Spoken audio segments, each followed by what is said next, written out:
ನಮಸ್ಕಾರ ವೀಕ್ಷಕರೇ, Karnataka power TV ನ್ಯೂಸ್ಗೆ ತಮ್ಮೆಲ್ಲರಿಗೂ ಸ್ವಾಗತ. ವಾರ್ತೆಗಳ ವಿವರ.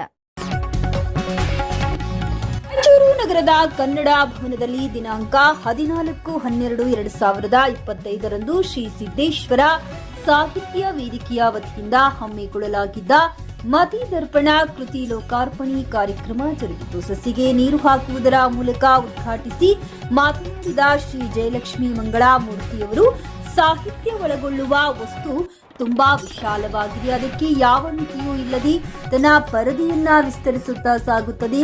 ಮತಿ ದರ್ಪಣಿ ಕವಿನಾ ವಿಶ್ವಂ ಪ್ರತಿಫಲತಿ ಎನ್ನುವ ನಾಗಚಂದ್ರನ ಮಾತಿನಂತೆ ಕವಿಯ ಮತಿ ದರ್ಪಣದ ಮೂಲಕ ಜಗತ್ತಿನ ಸಾಕಷ್ಟು ವ್ಯಾಪಾರಗಳು ಪ್ರತಿಫಲಿಸುತ್ತವೆ.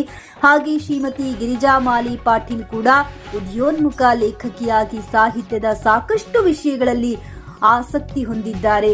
ಶಿಷ್ಯರು ತಮಗಿಂತ ಎತ್ತರಕ್ಕೆ ಬೆಳೆದು ನಿಲ್ಲುವುದಕ್ಕಿಂತ ದೊಡ್ಡ ಗುರುದಕ್ಷಿಣೆ ಗುರುವಿಗೆ ಏನುಂಟು, ಇದು ನನ್ನ ಸೌಭಾಗ್ಯ ಎಂದು ನುಡಿದರು. ಹಾಗೆ ಕೃತಿ ಲೋಕಾರ್ಪಣೆ ಮಾಡಿ ಮಾತನಾಡಿದ ಬಿಜಿ ಹುಲಿಯವರು, ವಿಮರ್ಶೆ ಎಂದರೆ ಕೇವಲ ಟೀಕೆಯಲ್ಲ, ಒಂದು ಕೃತಿಯ ವಿಭಿನ್ನ ರೀತಿಯ ಅವಲೋಕನವು ವಿಮರ್ಶೆಯೇ ಮತ್ತು ಕವಿ ಕಾಣುವುದನ್ನು ಸಹೃದಯ ಕಾಣುತ್ತಾನೆ ಎನ್ನುವುದಕ್ಕೆ ಮತಿ ದರ್ಪಣ ಕೃತಿ ಸಾಕ್ಷಿಯಾಗಿ ನಿಲ್ಲುತ್ತದೆ ಎಂದು ಮಾತನಾಡಿದರು. ಕೃತಿಯ ಅವಲೋಕನ ಮಾಡಿದ ಮಲ್ಲಯ್ಯ ಸ್ವಾಮಿ ಬಸಾಪುರ ಅವರು, ಸಾಕಷ್ಟು ಕೃತಿಗಳನ್ನ ಓದುವುದಲ್ಲದೆ ಅವುಗಳ ಕುರಿತು ವಿಶ್ಲೇಷಣೆ ಮಾಡಿ ಲೇಖನಗಳನ್ನ ಬರೆಯುವುದು ಅಷ್ಟು ಸುಲಭದ ವಿಷಯವಲ್ಲ. ಆದರೂ ತುಂಬಾ ಯಶಸ್ವಿಯಾಗಿ ಕೃತಿಯನ್ನ ಬರೆದ ಶ್ರೀಮತಿ ಗಿರಿಜಾ ಮಾಲಿ ಪಾಟೀಲ್ ಅವರದ್ದು ಸಾಧನೆಯೇ ಸರಿ ಎಂದು ಮಾತನಾಡಿದರು. ಮುಂದುವರೆದು ಮುಖ್ಯ ಅತಿಥಿಗಳಾಗಿ ಭಾಗವಹಿಸಿದ ನಾಗೇಂದ್ರನಾಥ್ ಉಪನ್ಯಾಸಕರು, ಟಿಎಂಜೆ ಪದವಿ ಪೂರ್ವ ಕಾಲೇಜು ಇವರು ಮಾತನಾಡಿ, ನಾವೆಲ್ಲ ಪುಟ್ಟ ಗಿಡವನ್ನ ನೋಡಿದಾಗ ನೀರು ಹಾಕುತ್ತೇವೆ ಅಷ್ಟೇ, ಅದು ಹೆಮ್ಮರವಾಗಿ ನಿಂತಾಗಲಿ ನಾವು ಮಾಡಿದ ಪುಟ್ಟ ಸಹಾಯದ ಪರಿಣಾಮ ತುಂಬಾ ದೊಡ್ಡದು ಅಂತ. ಹಾಗೆ ನಾವೆಲ್ಲ ಗಿರಿಜಾ ಮಾಲಿ ಪಾಟೀಲ್ ಅವರ ಶಿಕ್ಷಕರಾಗಿ ಅವರಿಗೆ ಕೊಂಚ ಪ್ರೋತ್ಸಾಹ ನೀಡಿರಬಹುದು ಅಷ್ಟೇ ಎಂದು ಸಜ್ಜನಿಕೆಯ ಮಾತನಾಡಿದರು. ಇನ್ನೋರ್ವ ಮುಖ್ಯ ಅತಿಥಿಗಳಾಗಿ ಆಗಮಿಸಿದ ಡಾಕ್ಟರ್ ದಂಡಪ್ಪ ಬಿರಾದಾರ್ ಅವರು ಮಾತನಾಡಿ, ಶ್ರೀಮತಿ ಗಿರಿಜಾ ಮಾಲಿ ಪಾಟೀಲ್ ಅವರು ಎಲೆಮರಿಯ ಕಾಯಿಯಂತೆ ನಮಗೆಲ್ಲ ಅಷ್ಟು ಪರಿಚಯವಿಲ್ಲದಿದ್ದರೂ ಅವರು ಸಾಹಿತ್ಯದ ಕಾರ್ಯ ಅಮೋಘವಾದದ್ದು ಎಂದು ಮಾತನಾಡಿದರು. ಕೃತಿಯ ಲೇಖಕಿ ಶ್ರೀಮತಿ ಗಿರಿಜಾ ಮಾಲಿ ಪಾಟೀಲ್ ಅವರು ಮಾತನಾಡಿ, ಜ್ಞಾನಯೋಗಿ ಶ್ರೀ ಸಿದ್ದೇಶ್ವರ ಸ್ವಾಮೀಜಿಯವರಿಗೆ ಸಾಹಿತ್ಯ ಎಂದರೆ ಪ್ರೀತಿ. ಅವರ ಸ್ಮರಣಾರ್ಥವಾಗಿ ಶ್ರೀ ಸಿದ್ದೇಶ್ವರ ಸಾಹಿತ್ಯ ವೇದಿಕೆಯ ಮೂಲಕ ಸಾಕಷ್ಟು ಕಾರ್ಯಕ್ರಮಗಳನ್ನ ಹಮ್ಮಿಕೊಳ್ಳುವ ಮೂಲಕ ಅವರಿಗೆ ಗೌರವ ಸಲ್ಲಿಸುವ ನಿಟ್ಟಿನಲ್ಲಿ ವೇದಿಕೆ ಸಾಗಿದೆ ಎಂದರು. ಮತ್ತು ವಿಮರ್ಶಾ ಲೋಕದಲ್ಲಿ ಸಾಕಷ್ಟು ಪ್ರಚಲಿತದಲ್ಲಿರುವ ಮಾತೊಂದಿದೆ. ಕುವೆಂಪು ಅವರು, ನಾನಿರುವ ಎತ್ತರಕ್ಕೆ ನೀನಿರಬಲ್ಲೆಯ ಎಂದರೆ ಬೇಂದ್ರೆಯವರು, ನಾನಿಳಿಯುವ ಆಳಕ್ಕೆ ನೀನಿಳಿಯಬಲ್ಲೆಯ ಎನ್ನುತ್ತಾರೆ. ಇದೆಲ್ಲದರ ಅವಳ ಅರ್ಥ ಸಾಹಿತ್ಯ ಲೋಕದಲ್ಲಿ ಎತ್ತರಕ್ಕೆ ಏರುವುದು, ಆಳಕ್ಕೆ ಇಳಿಯುವುದು, ಇದೆಲ್ಲದರ ಒಂದೇ ಅರ್ಥ. ಅದರಲ್ಲಿ ನಮ್ಮ ಒಳಗೊಳ್ಳುವಿಕೆಯೇ ಆಗಿದೆ ಎಂದರು. ಪ್ರಾಸ್ತಾವಿಕವಾಗಿ ಶ್ರೀ ಸಿದ್ದೇಶ್ವರ ಸಾಹಿತ್ಯ ವೇದಿಕೆಯ ಜಿಲ್ಲಾಧ್ಯಕ್ಷರಾದ ದುರ್ಗಾ ಸಿಂಗ್ ಅವರು ಮಾತನಾಡಿದರು. ಹಾಗೂ ಎಪಿಎಫ್ನ ಆನಂದ್ ಕುಲಕರ್ಣಿ, ನಾನಾಗೌಡ ಮಾಲಿ ಪಾಟೀಲ್ ಉಪಸ್ಥಿತರಿದ್ದರು. ಕಾರ್ಯಕ್ರಮದಲ್ಲಿ ಸಿದ್ದೇಶ್ವರ ಸ್ವಾಮೀಜಿಯವರ ಭಾವಚಿತ್ರಕ್ಕೆ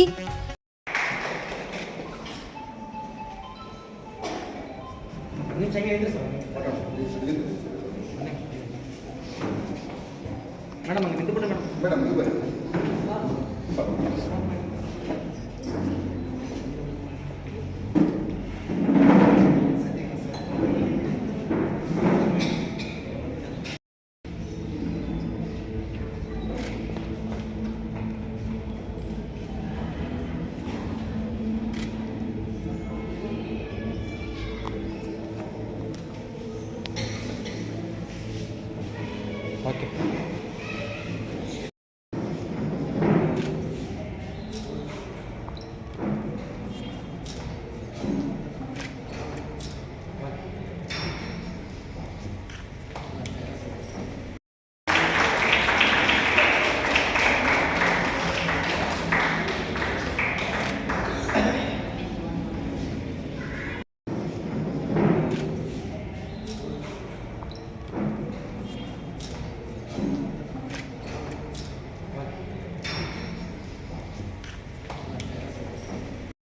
ಸಂದಿಗ್ಧ ಸಂದರ್ಭದಲ್ಲಿ ಹುಟ್ಟಿಕೊಂಡಂತಹ ಈ ಸಿದ್ದೇಶ್ವರ ಸಾಹಿತ್ಯ ವೇದಿಕೆ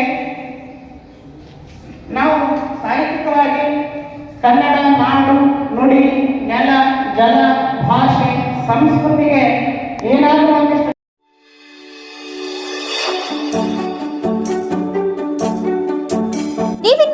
ಚಾನೆಲ್ಗೆ ಸಬ್ಸ್ಕ್ರೈಬ್ ಮಾಡಿಲ್ಲವೇ?